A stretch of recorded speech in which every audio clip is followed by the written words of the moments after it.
Hola, ¿qué tal? Saludos desde el Ateneo Mercantil de Valencia, desde donde una vez más vamos a intentar que todos ustedes sepan algo más de economía familiar.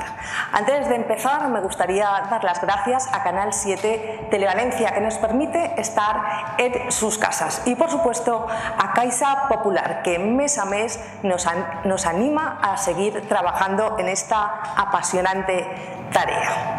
Hoy vamos a hablar de temas muy interesantes. Por ejemplo, vamos a poner encima de la mesa esas palabras con las que nos encontramos cada vez que vamos al banco a pedir un préstamo, y que la verdad es muy recomendable que sepamos, porque nos pueden amargar la existencia. También pondremos encima de la mesa una solución, yo diría que vital, una solución con la que nos encontramos todos en algún punto de nuestra vida. La decisión es: ¿alquilamos o compramos una vivienda? Son temas muy interesantes que hoy vamos a tratar con la ayuda, claro que sí, de nuestros expertos, que paso ya a presentarles. En primer lugar, Dimas Bonmatí. Dimas es abogado y gerente de administraciones Bonmatí. Dimas, muy buenas tardes, muchísimas gracias por estar con nosotros, y vamos a tratar temas que van a dar mucho de sí, creo yo, ¿no? Sí, porque yo creo que son temas muy candentes hoy en día, que afecta a muchísima gente, porque es una decisión trascendente en la vida, como tú bien dices. También está con nosotros Vicente Ebro Montoliu. Él es agente de la propiedad inmobiliaria, colabora con el IES y es gerente de Ebro Carteras Inmuebles. Vicente, buenas tardes también. Gracias por estar con nosotros. Tenemos también a Mireia Binete. Ella es licenciada en ADE y ahora mismo es directora de la nueva oficina que Caixa Popular ha abierto en el barrio de Ruzafa. Mireia, muy buenas tardes. Muchas gracias. Bueno, esto de estrenar oficinas es un poco como estrenar casa, ¿no? Pues sí, la verdad es que barrio. es muy emocionante y muy motivador, y nosotros con muchas ganas de trabajar y ocupando un lugar más en la plaza financiera del barrio de Ruzafa. Y supongo que este barrio se ha acogido fenomenal, ¿no? Bueno, es encantador, y la gente maravillosa nos recibe con los brazos abiertos de tener una entidad como nosotros en el barrio, que no había hasta ahora. Además, esto de que Caixa Popular, por ejemplo, abra por las tardes, yo creo que hace barrio también, ¿no? Sí, hace barrio, y por ejemplo nosotros como entidad financiera somos muy próximos al comercio, a las personas, hacemos una banca de proximidad, y nos diferencia el horario como un factor determinante. Y esto al final también es lo que la gente agradece, ¿no? Que estéis siempre un poco dispuestos a que lo tenga cerca, bueno, que conozcan las caras y que sepan que pueden acudir. Es un plus añadido de atención al cliente, para facilitarle la vida al final. O sea, puede venir por la tarde si está trabajando por la mañana, y les ayuda mucho el horario.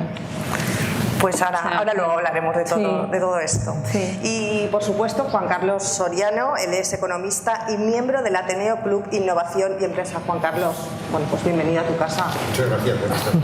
Juan Carlos va a empezar introduciéndonos un poco en todos los temas que yo he comentado, y seguro que tú nos los explicas mejor.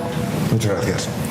Esta tarde vamos a hablar de dos temas, como suele ser habitual, y el primero de ellos, que ya ha comentado de alguna manera Asun, va a ser el endeudamiento familiar. ¿Qué entendemos por endeudamiento? Lo primero que nos viene a la cabeza es un préstamo. A lo largo de nuestra vida, siempre, más tarde o más pronto, vamos a caer en la tentación, vamos a tener la necesidad de tener que solicitar dinero prestado. Dinero prestado que no solamente forma parte de lo que es la figura del préstamo. Hay otras formas de coger dinero de alguna manera prestado que no tienen la forma de préstamo, pero sí que nos estamos endeudando también. Estoy hablando de los descubiertos en cuenta, de las tarjetas de crédito o el préstamo por autonomasia, la hipoteca, normalmente el más importante de nuestra vida. A la hora de endeudarse, lo primero que tendríamos que plantearnos es: ¿puedo permitirme endeudarme en este momento? ¿Mis finanzas familiares están en su momento para poder endeudarme? Esto es algo que es importante el planteárselo siempre antes de hacer cualquier tipo de operación de este estilo. Y ya nos hemos endeudado, y ¿hasta dónde está el límite?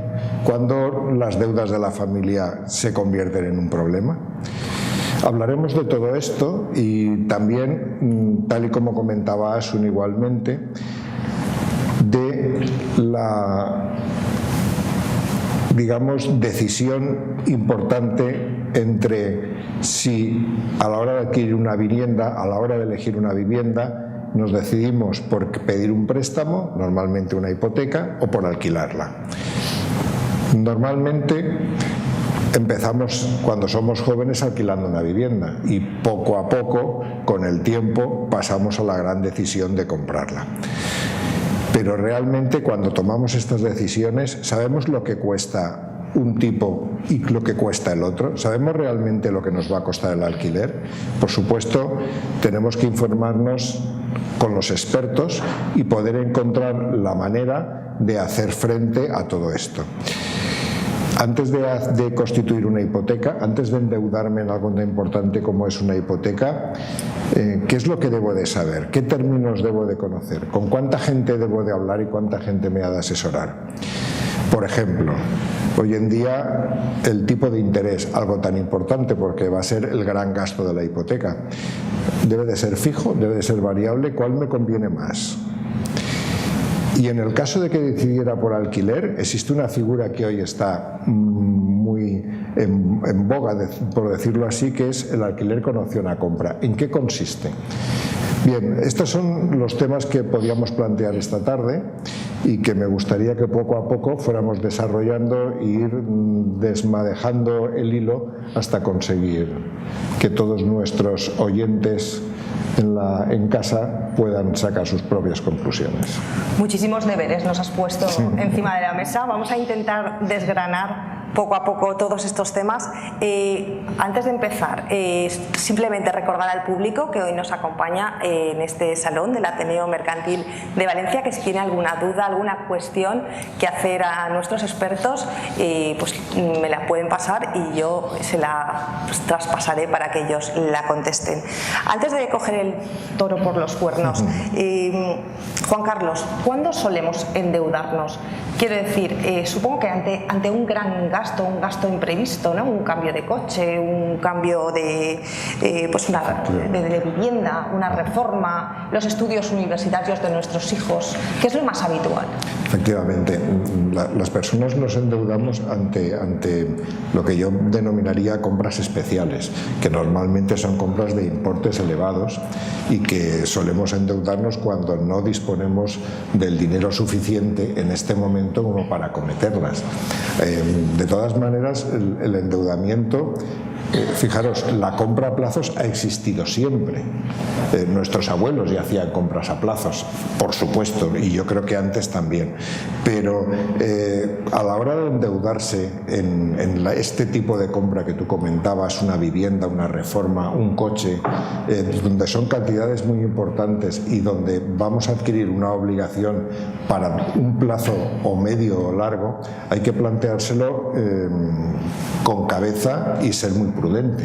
Lo primero que hay que tener claro es cuál es nuestra capacidad de ahorro. O sea, mis finanzas familiares están en disposición de comprometerse a realizar pagos mensuales o periódicos de lo que puede suponer un préstamo gordo. Esto sería lo primero. Luego, a la hora de endeudarse, no es tan sencillo como aquello de esto me gusta, esto no lo voy a comprar porque tengo un crédito fácil que ahora me lo dan. Tenemos que plantearnos si el compromiso que vamos a adquirir a lo largo del tiempo tiene sentido para el bien que vamos a adquirir. ¿El bien es necesario? Si el bien es necesario, razonablemente me endeudo, pero hay veces que nos endeudamos, diría, con algún capricho. Algo muy peligroso, por ejemplo, es realizar las compras habituales mediante créditos. Si empezamos a hacer compras habituales, la ropa, el supermercado, con tarjeta de crédito, llegará un momento que aquello vamos haciendo una bola de nieve. Faltan meses, ¿no? Exacto, vamos haciendo una bola de nieve que no hay que llegar. Y otra cosa muy interesante sería que seamos muy conscientes de cuáles son los costes añadidos los costes añadidos al endeudamiento. No solamente consiste en devolver el dinero, sino que hay que devolver algo más: intereses, comisiones y gastos. Vamos a ver todas esas cosas de algo más. Mireia, en sentido estricto, ¿qué consideráis un crédito o un préstamo? Un crédito o un préstamo, sea personal, hipotecario, es cuando una persona, cualquier cliente, sea persona física o jurídica, te solicita un dinero porque no lo tiene y lo necesita para adquirir un bien de consumo, para adquirir una vivienda, para adquirir cualquier tipo de producto.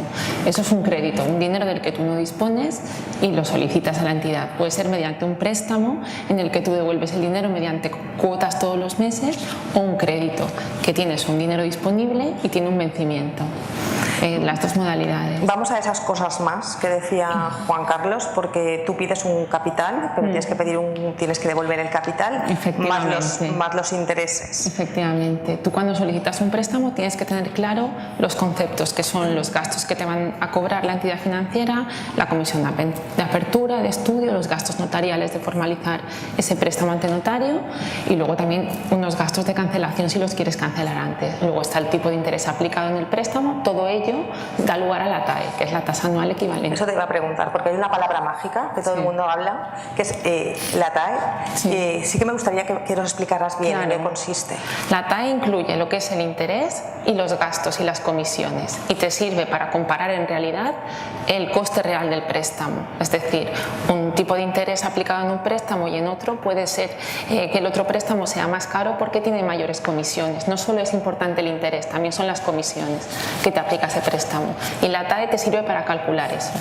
Y a la hora de decidir vosotros si dais o no dais un préstamo, ¿en qué os basáis? En la capacidad, supongo, de devolverlo. En varios factores, pero lo más importante es conocer a la persona, estudiar su caso y ver que esa persona tiene capacidad de pago para devolver el préstamo. Es decir, el que solicita un préstamo y no puede pagarlo, yo siempre se lo digo, al final el que se está endeudando es la persona. O sea, tiene que analizar muy bien ¿puedo devolver el préstamo o no puedo? O sea, va a ser un problema más que una solución. Entonces, podríamos decir que el 80% de los préstamos y de los créditos que hoy en día se piden son para la compra de vivienda, ¿no? Sí, están los préstamos hipotecarios. Y luego están los personales. También, por ejemplo, los vehículos, muchas veces la mayoría se adquieren con préstamos personales. El préstamo personal también es un préstamo bastante habitual en cualquier entidad. Antes de hablar de créditos hipotecarios o no, sí que me gustaría que me comentaras, Dimas, ¿qué es más recomendable, comprar o alquilar una vivienda? En los tiempos que corren ahora hay determinadas situaciones que ni siquiera pueden elegir. Los jóvenes ahora tienen muy difícil comprar. Ten en cuenta que ya no existe esa estabilidad en el empleo que igual había en nuestra generación o anteriores, donde uno entraba en una empresa y sabía que se iba a jubilar ahí. El puesto de trabajo, la movilidad de una región, una ciudad a otra, no existía, y entonces hasta nuestra generación el objetivo era comprar porque es una manera de ahorrar, a la larga igual compensa, pero hoy en día los jóvenes que están condenados al principio a alquilar porque no tienen la movilidad ha cambiado totalmente, el concepto ha cambiado, incluso las relaciones de pareja de matrimoniales han cambiado. Y yo creo que el mercado inmobiliario de arrendamiento, de eso Vicente ahora igual nos hablará más, yo creo que se va a producir en los próximos años un gran porcentaje de arrendamiento, pero por las circunstancias económicas y sociológicas del país, donde incluso España ha sido muy tradicional en la compra de, si miras porcentajes del resto de Europa, las viviendas en alquiler son un porcentaje altísimo en relación a las viviendas en propiedad, y en España era al revés, es decir, que la gente... Es verdad que culturalmente esto de tener un patrimonio en España está todavía muy... Todavía, pero hemos tenido porcentajes de solo alquilado el 8% y el 6%, y ahora eso, cuando en Europa llegaban al 40 y tantos o más. Y entonces eso ahora está cambiando por la mentalidad de los jóvenes, por las circunstancias económicas de ellas. De todas maneras, la manera de invertir y de ahorrar, la compra puede ser tal vez más interesante a la larga, pero no todos tienen esa. Ya lo que planteaba Juan Carlos antes de hay que decidir si alquilo o compro.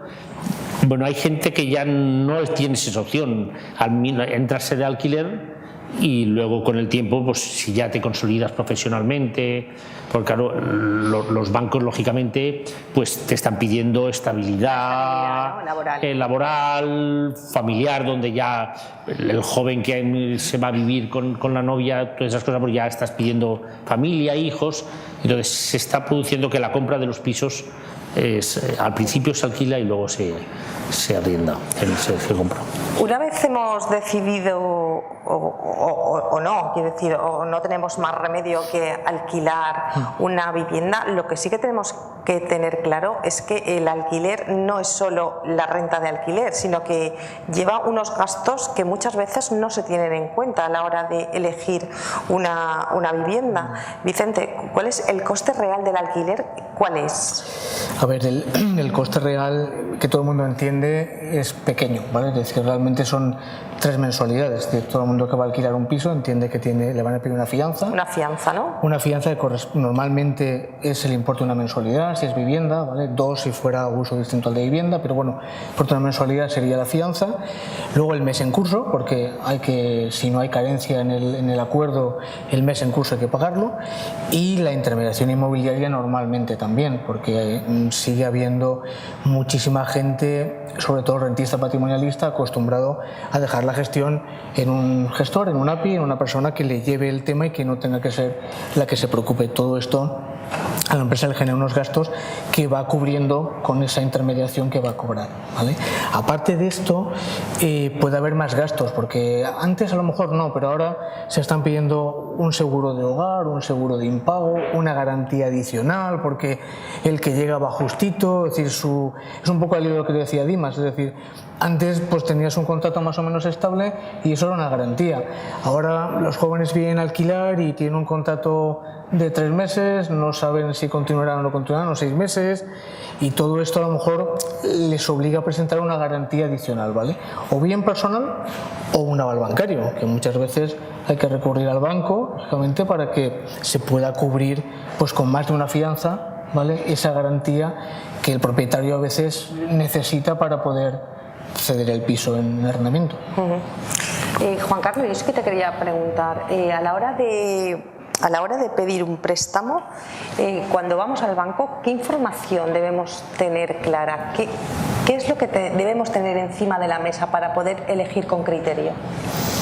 Yo al hilo de lo que tú estás comentando, lo primero que determinaría precisamente es de cuánto dinero dispongo. Por mi parte, cuando voy a pedir un préstamo, y sobre todo si estamos hablando de una hipoteca, estamos hablando de una cantidad muy importante. Parte se la quiero pedir al banco, eso está claro, pero hay una parte que tengo que tener ahorrada. Lo primero que tengo que tener claro es de cuánto dinero dispongo yo. Lo segundo es, yo creo que sería hacer una lista de preguntas que le debo hacer al banco y que debo de salir de allí con una respuesta para yo tener las cosas claras. Lo primero sería, ¿cuánto dinero me va a dar? Porque la suma de lo que yo tengo más lo que me facilite el banco tiene que ser suficiente como para poder acometer la compra de la casa. Segundo es, ¿cuánto me va a costar? ¿Cuál va a ser mi cuota mensual? ¿Cuál es, qué forma de tipo de interés voy a tener? ¿Es fijo? ¿Es variable? ¿Qué va a ocurrir yo tengo que tener esto claro para saber qué va a ocurrir con mis finanzas personales?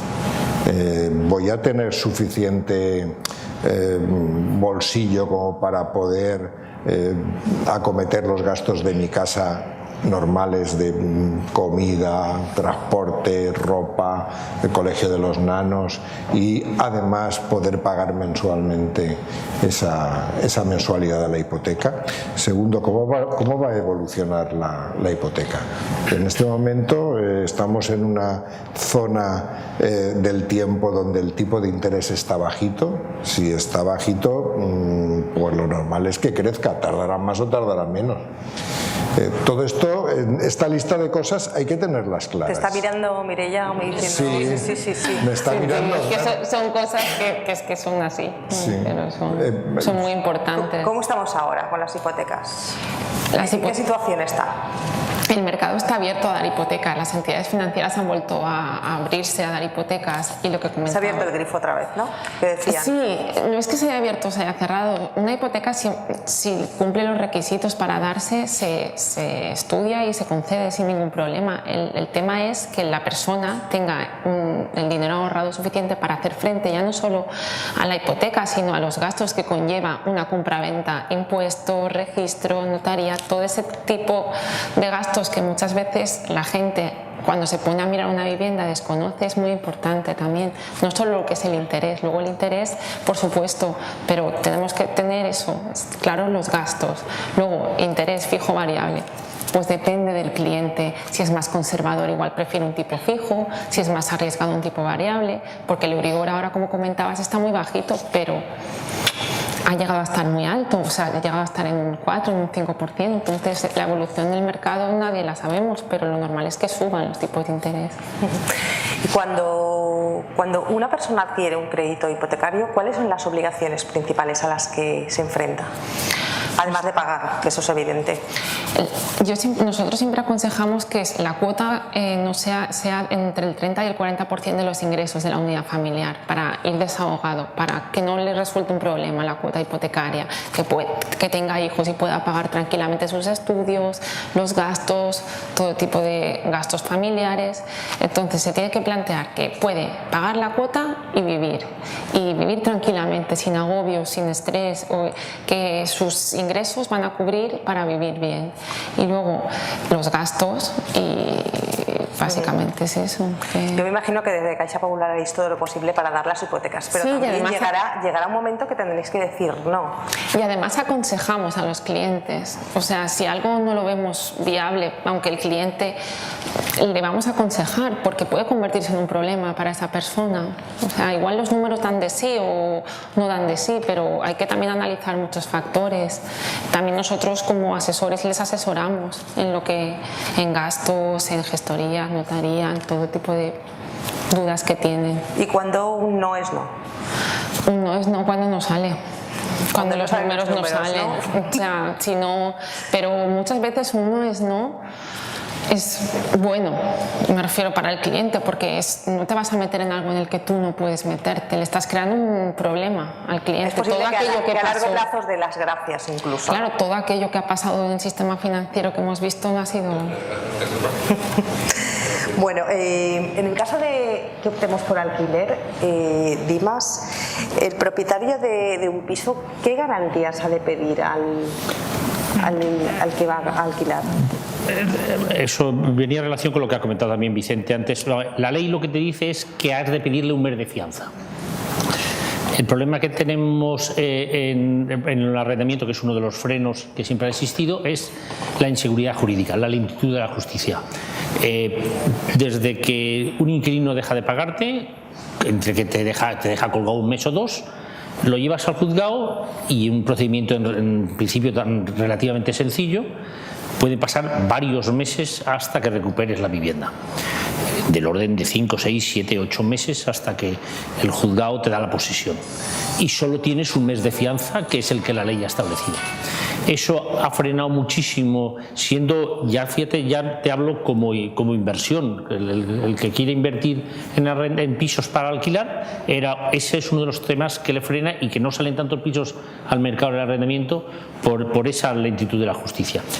Entonces, como solo he pedido un mes en principio y voy a tardar 8 en echarlo si no me paga, a partir de ahí o gente le da miedo a arrendar o empieza a pedir más garantías.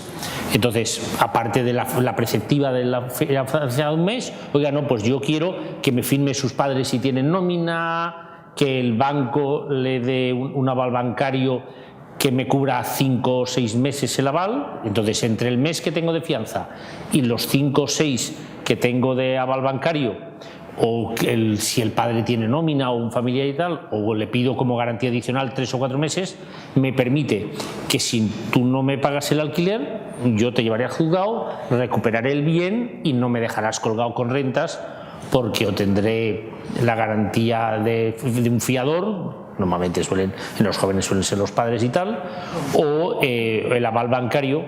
Lo que pasa, claro, el aval bancario, inmediatamente el banco lógicamente pide nóminas y pide también garantías y le suele obligar a tener bloqueo. Ahora resolvemos el tema con el seguro de ahora impacto. también de moda ha salido unas modalidades de seguros donde pagas una cuota, el propietario paga una cuota y entonces le están garantizando. Lo que pasa que es el propio seguro el que te está diciendo, vale, no solo que contrate el seguro conmigo, sino quiero yo darle el visto bueno al inquilino que usted ha seleccionado. Por lo que me estás comentando, entiendo que una reforma legislativa en este tema es imprescindible. liberalizaría mucho, ¿no?, el tema del mercado inmobiliario. Es decir, el incentivar, se han tomado algunas medidas para incentivar el mundo del arrendamiento. Antiguamente los contratos de arrendamiento de vivienda eran indefinidos, es decir, que no acababan nunca. Pasamos a 5 años.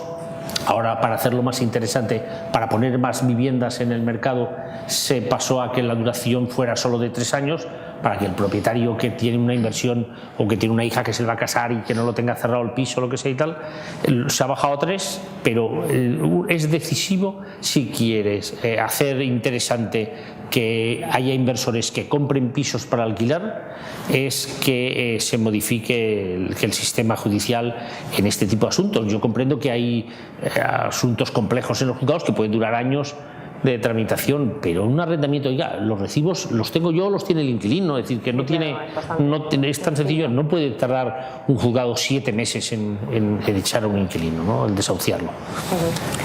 Vicente, ¿cómo estamos ahora en la Comunidad Valenciana? ¿En qué situación se encuentra el mercado inmobiliario?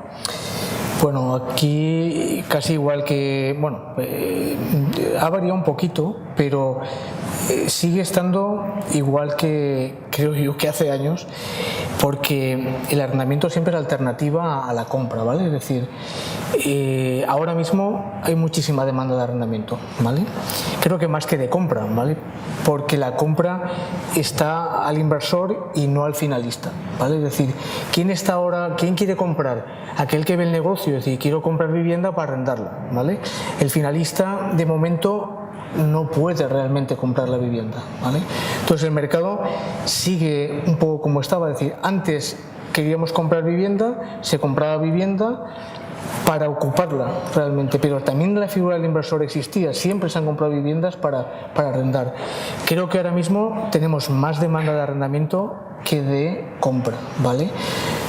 Básicamente porque el riesgo es menor, es decir, una persona que va a alquilar arriesga mucho menos que cuando va a comprar. Luego, lo que un poco comentábamos desde el principio. Bueno, y la situación laboral tampoco ayuda, ¿no? Para la compra necesitamos el 30% de la inversión ya en capital propio. Entonces, claro, si no cuento con ello, descarto la compra, ya me tengo que ir al arrendamiento. Hay que sumarle que si tengo el 30 y el banco me da el 70, necesito todavía un 12% de gastos que también tengo que sufragar, que los tengo que tener. Entonces, claro, comprar es, aparte de unas decisiones creo muy importantes en la vida, te arriesgas mucho, es que te puedes equivocar, y si te equivocas en comprar no resuelves tan rápido como te equivocas en arrendar. Yo no he decidido bien, el barrio no me gusta, la casa los vecinos me agobian, vamos a alquilar una casa que al final estamos incómodos. ¿Cuál es mi plazo o mi obligado cumplimiento en ese arrendamiento? 6 meses, que es lo que me dice la ley. Al 7º mes yo resuelvo el contrato, me voy de la casa, no pasa nada. Si he comprado y me he equivocado, ¿qué hago? No tengo una salida tan rápida o tan cómoda. Fácil no es, desde luego. No es fácil, ¿vale? Sobre todo los jóvenes, que es lo que insistíamos. Los jóvenes hoy en día creo que no es que no quieran comprar, es que no pueden comprar. Y además su cultura cambia totalmente. Es decir, ellos piensan en disfrutar y no en tenerme que hipotecar en un bien. Es decir, ¿dónde quiero vivir? ¿Qué barrio me gusta? ¿Dónde tengo posibilidad de vivir? ¿Y cuánto puedo desembolsar todos los meses para vivir allí? X dinero es mi solución. Lo demás no puedo, simplemente es que no puedo. Bueno, y también el tema de la movilidad geográfica influye a la hora de comprar una vivienda, evidentemente. También lo que pasa es que, fíjate, creo que sí, pero cuando tú tienes una alternativa que es, si me destinan a otro sitio a trabajar, pero yo puedo comprar cómodo la casa, no me preocupa porque esa casa la alquilaré. Sacaré renta, pagaré la hipoteca, al final haré un patrimonio, ¿vale?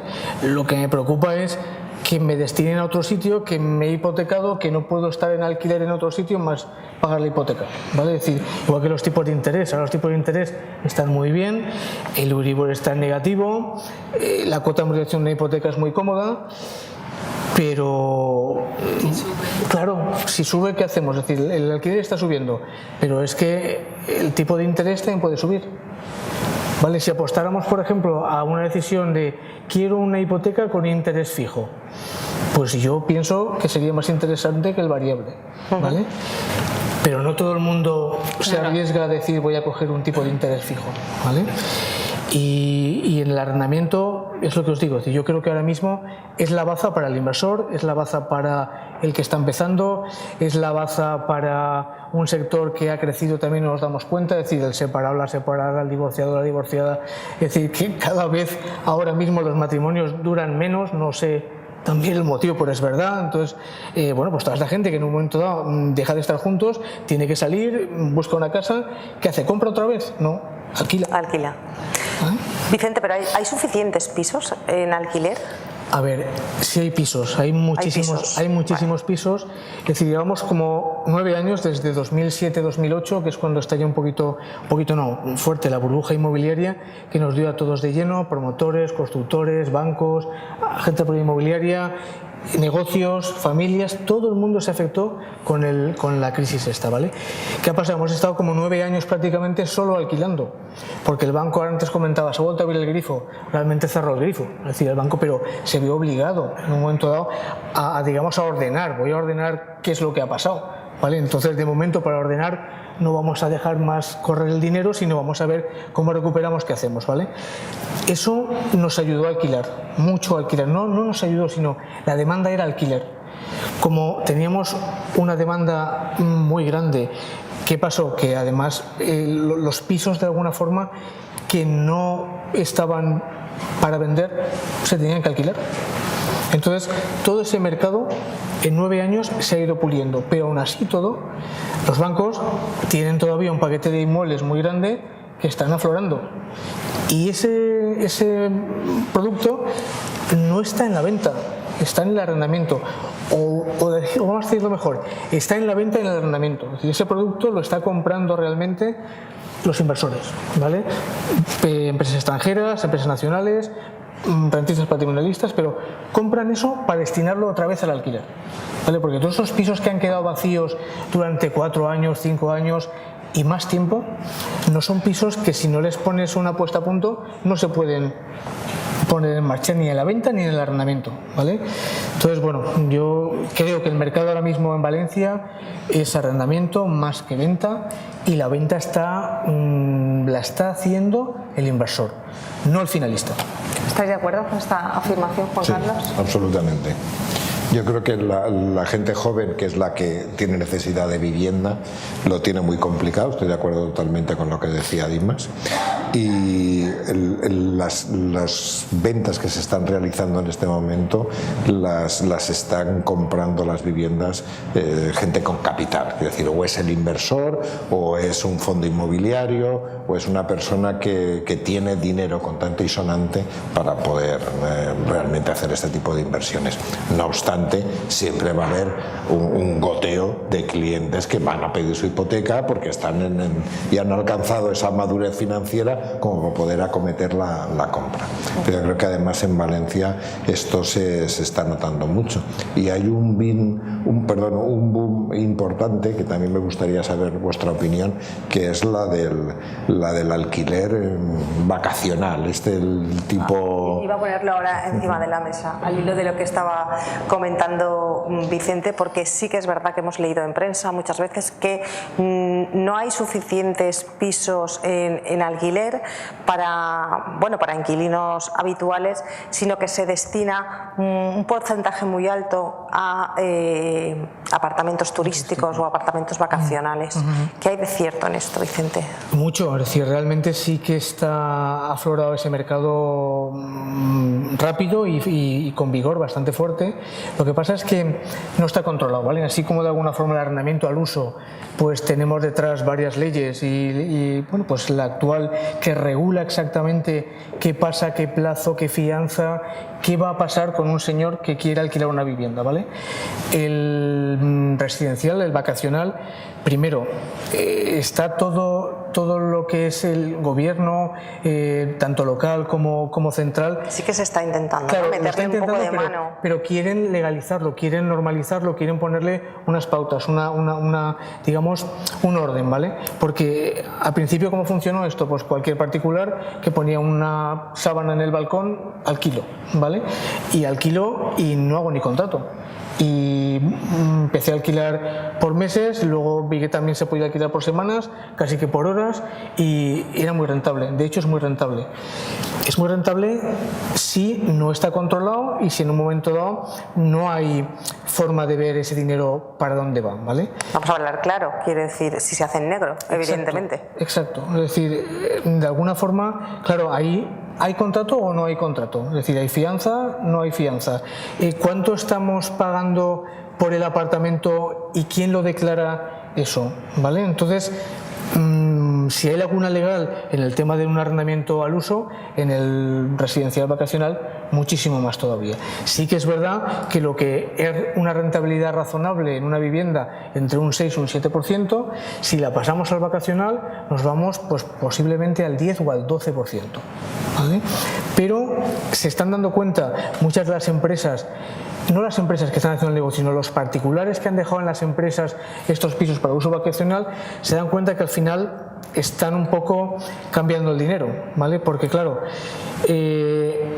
tengo que pactar con una empresa que me lleve este tema porque yo solo no puedo, es verdad, no conozco el mercado, yo no puedo ir al aeropuerto a recoger a un alemán que no sea alemán para darle las llaves de mi piso que está en plaza del ayuntamiento y además recogerlo a las 3 de la mañana cuando le llega el vuelo. Me doy cuenta que todo esto lo tengo que montar con una empresa también. Esta empresa me va a cobrar un porcentaje de lo que saque de ese arrendamiento. Ese porcentaje me lo va a poner ya cerrado, yo cobraré ese dinero todos los meses y nada más. Y no sé ni sabré cuánto gana la empresa. Pero al final luego tengo una reposición, que ¿quién la hace? Otra vez el particular, el propietario. Cuando el piso se va degradando mucho más que cuando es un arrendamiento normal, he de pintarlo más veces, he de cambiar el menaje, se me rompe el mobiliario, tengo que cambiar luces, tengo que estar siempre continuamente poniéndolo en condiciones. Todo eso sale del dinero que recibo de renta. Cuando yo calculo y digo, a ver, este mes, ¿cuánto dinero me ha dado la empresa que me lo está gestionando? Tanto, ¿y cuánto me ha pedido o he necesitado para reponer la casa otra vez en el mercado de alquiler vacacional? Entonces, creo que todavía eso está por pulir, está por mejorar. Hay varias empresas que están funcionando, Airbnb creo que funciona bastante bien, pero aún así todo ya están preguntándole, oye, necesito saber quién te alquila, quién vive en la casa, porque no hay control, es decir, no saben quién alquila ni cómo se hace. ¿Conseguiremos regular este asunto? Se hace imprescindible porque, va a ver, la ley de arrendamientos urbanos regula muy bien el arrendamiento de vivienda habitual, permanente, para uso familiar y tal, y la realidad social va a mayor ritmo que el legislativo y han surgido todos estos apartamentos o viviendas que se alquilan por temporadas y tal, que no está regulado, que causa problemas a los vecinos de los edificios, porque claro, estás metiendo en un edificio residencial gente que entra y sale, es decir, que no respetan los elementos comunes de los edificios de igual manera, está haciendo daño al turismo, a la imagen, a los hoteles de 1, 2, 3 estrellas, muchísimo daño también.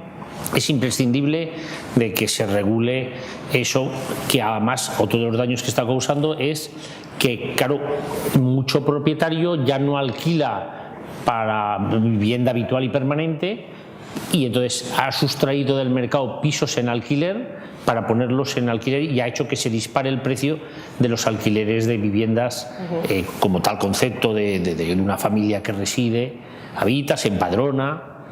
Y luego eso se hace imprescindible regular porque lo que pasa es que es muy difícil, está afectando a distintas administraciones, turismo, Generalitat, ayuntamientos, ley de propiedad horizontal en la convivencia con los vecinos, pero se lleva mucho retraso ahí porque la realidad social va muy por delante de la previsión que se está teniendo en este tema.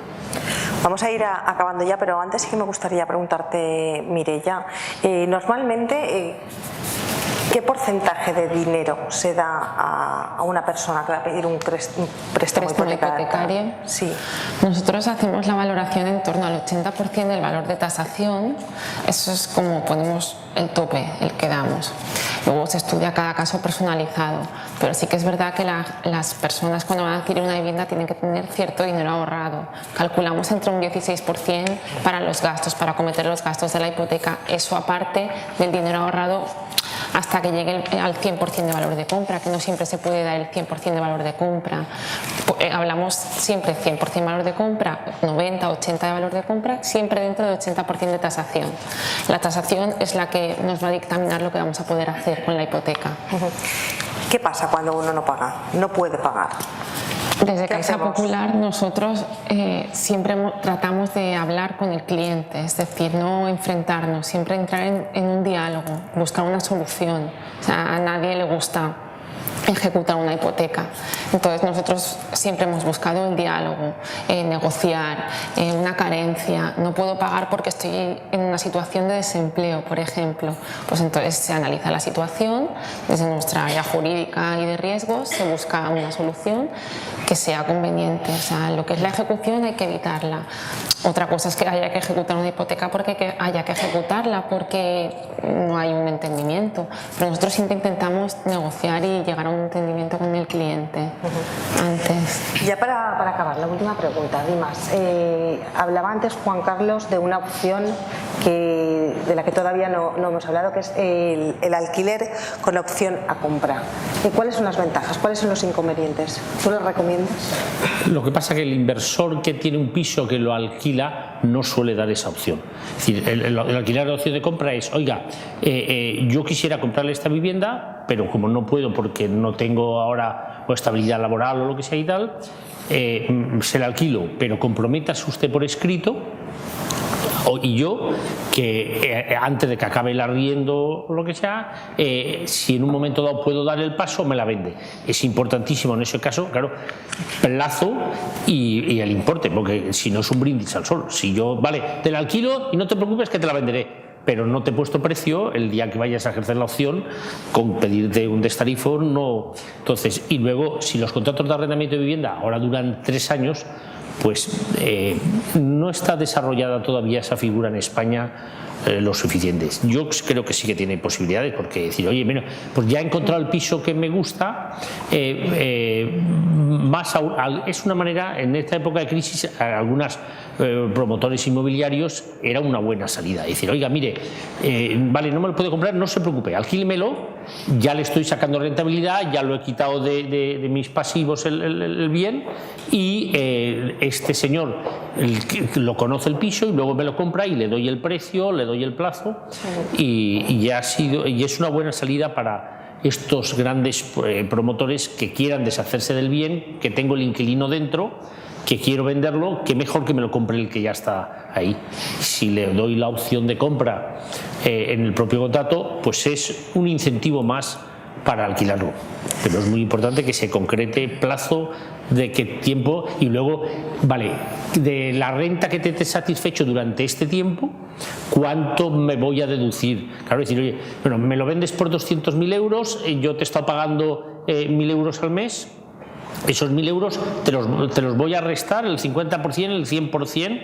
Claro, hay que crecer muchísimo.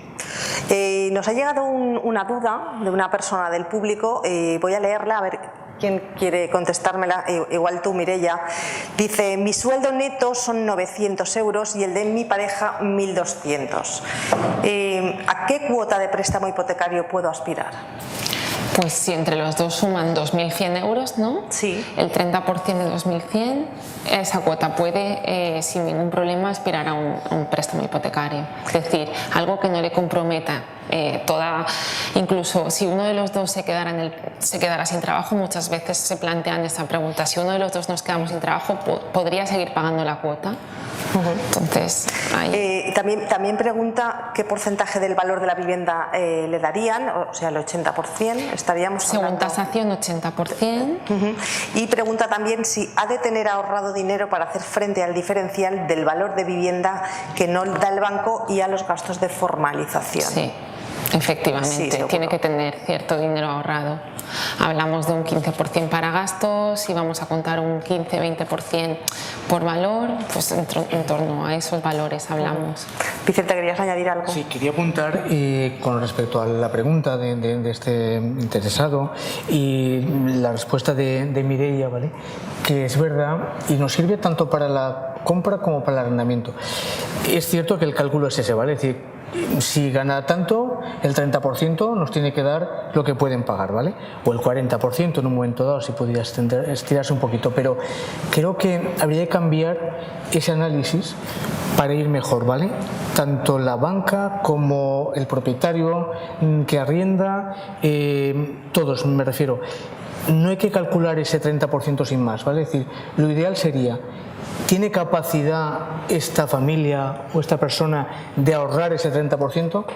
Porque es diferente, ¿vale? A decir, si yo gano 2.000, puedo destinar 600 euros a una hipoteca, es verdad, pero ¿tengo la capacidad de ahorrar los 600 euros? Si no los tengo, no podré ni alquilar ni pagar la hipoteca. Si alquilo, dejaré de pagar el alquiler. Si me compro la casa, dejaré de pagar los 600 euros. Es decir, que el cálculo es un poco más profundo, ¿vale? O el análisis debería ser más profundo, que no solamente pensar, y lo digo, los que prestáis el dinero y los que en principio quieren endeudarse o quieren arrendar, ¿vale? Deberían pensar esto, es decir, ¿cómo tengo la seguridad de no fallar? Es así, ¿vale? ¿Puedo ahorrarlo? Me puedo meter.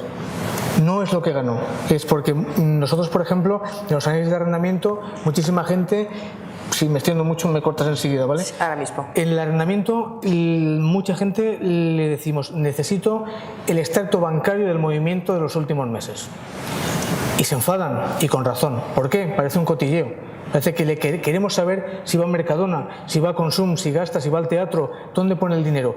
Pero es, digamos, el único termómetro que a mí me da la tranquilidad de saber que me va a pagar, ¿vale? No me importa dónde va ni lo que gasta. Lo que quiero saber es si cuando ingresan los 2.000, ¿vale?, tiene unos gastos fijos que van a reflejarse en esa cuenta. Esos fijos, sí o sí, restan de 2.000. Cuando pasan esos fijos, ¿cuánto queda? Quedan 300 en su cuota. Quedan 150 en su cuota. Y eso es lo que tenemos que hacer siempre para recuperarnos. Termino. Muy bien.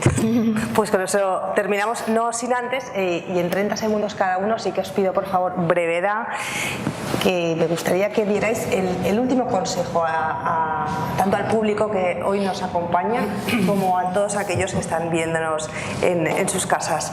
Mireia, ¿alquilar o comprar, tal y como está hoy el mercado? El mercado, me refiero al mercado inmobiliario, el mercado laboral, el mercado, bueno, todo en general.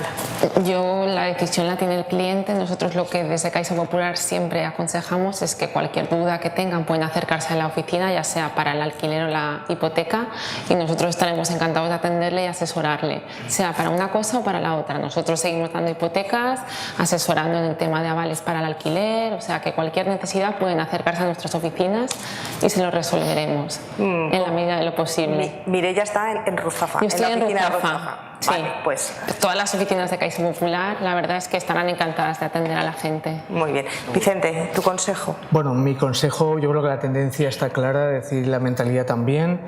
El alquiler está fuerte, se está imponiendo y ha venido para quedarse. Estaremos muchos años alquilando. Dimas. Que se medite mucho. Yo creo que una de estas charlas y estas conferencias que está organizando el Ateneo son muy positivas, porque hay que tener mucha cultura ya financiera para meditar una decisión que va a ser trascendente en la vida. Sobre todo meterte en una hipoteca a 20 o 30 años va a condicionarte muchísimo tu futuro familiar, profesional y tal, y entonces tiene que ser una decisión muy meditada. Igual por eso al principio es mejor alquilar, y si luego cuando ya emocionalmente, económicamente te estabilizas, pasar a la compra, porque es una manera de ahorrar, una manera de dejarle a los hijos patrimonio, una manera de asentarte. Pero al principio prácticamente por eso sí que tiene futuro. El arrendamiento en España crecerá mucho los próximos años, porque por ese es el camino que sigue ahora la situación. Juan Carlos, acabamos contigo. Yo lo que comentaría es que cualquiera de las dos decisiones que tomemos adquirimos un compromiso a medio o largo plazo. Entonces lo importante es conocer cuál es mi estado de salud financiera a nivel de familia, y para esto poder tomar una decisión es necesario conocerlo al dedillo, conocerlo tanto como cuántas lentejas me quedan en el bote en un momento determinado, y luego ser muy sincero con nosotros mismos y contestarnos a nosotros si nosotros podemos acometer o no podemos acometer esto, y la única forma es realmente conociendo mis propias finanzas. Pues con esto nos quedamos. Mireia, Vicente, Dimas, Juan Carlos, muchísimas gracias por estar con nosotros, y desde aquí, desde el Club de Innovación y Empresa del Ateneo Mercantil, seguiremos apostando y ayudando a todos ustedes a que todos ustedes tomen las decisiones de manera mucho más consciente y sabiendo un poquito más. Gracias al público que hoy nos acompaña. Nosotros volveremos, ya saben, seguimos trabajando por ustedes. El Ateneo Mercantil no para. Muy buenas tardes y muchas gracias.